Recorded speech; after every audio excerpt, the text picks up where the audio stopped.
Praise the Lord! Welcome back to The Explainer. Today we're going to do something just a little bit different. Instead of just picking apart ancient history, we're actually going to read Genesis chapter 35 like it's a profoundly personal memoir of an ancient patriarch. So let's just dive right into this. So I want you to think about this. How do you actually move forward when your past is completely holding you back, right? That is the absolute core tension of Jacob's journey right here. He's a guy who literally has to face down his past, all his mistakes, all his heavy baggage, before he can truly step into his future. It's an incredibly compelling personal story, and honestly, it feels super modern. Okay, let's start with section 1, a call to return home. Sometimes, to actually move forward, God asks us to go all the way back to where our spiritual journey first began. And we see this in a super direct command right in Genesis 35 verse 1. God tells him, "Go up to Bethel and settle there." He's calling Jacob back to Bethel, which, if you remember, is the exact location of his earlier desperation. That's where he was literally running for his life from his brother Esau, right before his deliverance. He's got to revisit his origins just to find his way forward. Moving right along to section 2, spring cleaning the soul. Because look, you simply can't walk into a brand new season if you're still carrying around all your old junk. Jacob totally realizes this. He tells his family, "Get rid of the foreign gods you have with you, and purify yourselves and change your clothes." So think of this as a massive spiritual spring cleaning. It's a really relatable concept, isn't it? We all have stuff that just clutters up our spiritual lives, things we absolutely need to actively discard before we can really move forward. And the text tells us Jacob literally took those foreign gods and those earrings and just buried them right under the oak tree at Shechem. It's exactly like how we might, mass delete toxic contacts from our phones today, or literally throw out physical reminders of our past mistakes just to get a clean slate. Jacob physically buried his household's idols. He literally left them in the dirt. Now for section 3, receiving a new identity. So once all that old baggage is finally buried in the dirt, the real transformation kicks off at Bethel. And the footnotes in our source text are so revealing here. The name Jacob literally translates to "he grasps the heel," which is actually a Hebrew idiom for "he deceives." That was his core baggage right there, Jacob the deceiver. But then God renames him Israel, which likely means he struggles with God. He's completely evolving from this sneaky deceiver into someone who authentically wrestles face to face with the Almighty. Talk about a glow-up.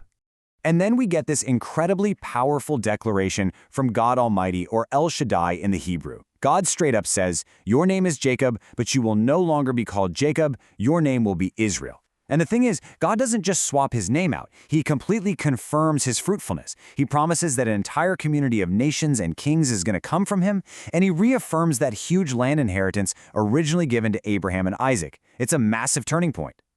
So how does Jacob even respond to a profound moment like that? Well, he sets up a stone pillar right on the exact spot where God talked with him, and he pours oil and a drink offering over it. If we use a simple everyday analogy here, it's literally just like dropping a pin on the map of your life. He is marking the precise GPS coordinates of his biggest spiritual breakthrough, so that he and honestly all future generations are never going to forget what went down right there. Which brings us to section 4, heartbreak on the journey. Because here's the reality. Even with God's immense blessing on your life, the journey is still going to have these deep valleys of human tragedy. The timeline in Genesis 35 is an absolute emotional roller coaster. On one hand, you've got this ultimate, incredible high of returning to Bethel and getting renamed Israel. But then, almost immediately after, we see devastating personal loss. The death of his beloved wife Rachel, and eventually the passing of his father Isaac at 180 years old. These incredibly high moments of faith are sitting right next to profound, gut-wrenching grief. The text actually gives us some absolutely heartbreaking details about Rachel's passing. They're on the road near Ephrath, which is modern-day Bethlehem, and she goes into a really difficult childbirth. As she's literally breathing her last breath, she names her newborn son Ben-Oni, which means son of my trouble. But Jacob, really stepping up into his role as the patriarch here, he renames him Benjamin, meaning son of my right hand. And it's through all of this heartbreak that a super complex family tree finally takes shape. 12 sons who are literally going to become the foundation of an entire nation. We've got the sons of Leah, Rachel, Bilhah, and Zilpah. And the text definitely doesn't shy away from the ugly parts of this family dynamic either. It explicitly calls out the painful betrayal of Reuben, Jacob's firstborn, sleeping with his concubine Bilhah. But still, despite all the heavy dysfunction and the grief, these 12 sons are the future. Finally, the chapter closes with Jacob coming all the way home to his father Isaac in Hebron, right before Isaac breathes his last at 180, and is buried by both Esau and Jacob. Okay, let's wrap this up with Section 5, 3 steps for today.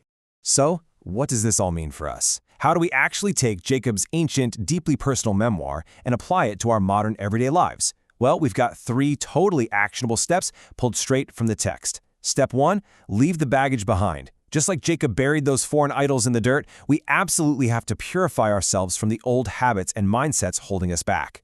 Step 2, remember your turning points. When God shows up, build a pillar. Drop that mental pin so you can remember your big breakthroughs when the hard days hit. And step 3, embrace your new identity. We have to stop living as the deceiver, or the person totally defined by past mistakes, and really step into the brand new name and purpose God has laid out for us. And honestly, that leads me to leave you with this final, pretty provocative question. What old idols do you need to literally bury today so you can finally step into your true identity? Take some time to really reflect on your own spiritual journey this week. Thank you so much for joining me for this explainer. If you found this helpful, please remember to like, share, and subscribe. Catch you next time.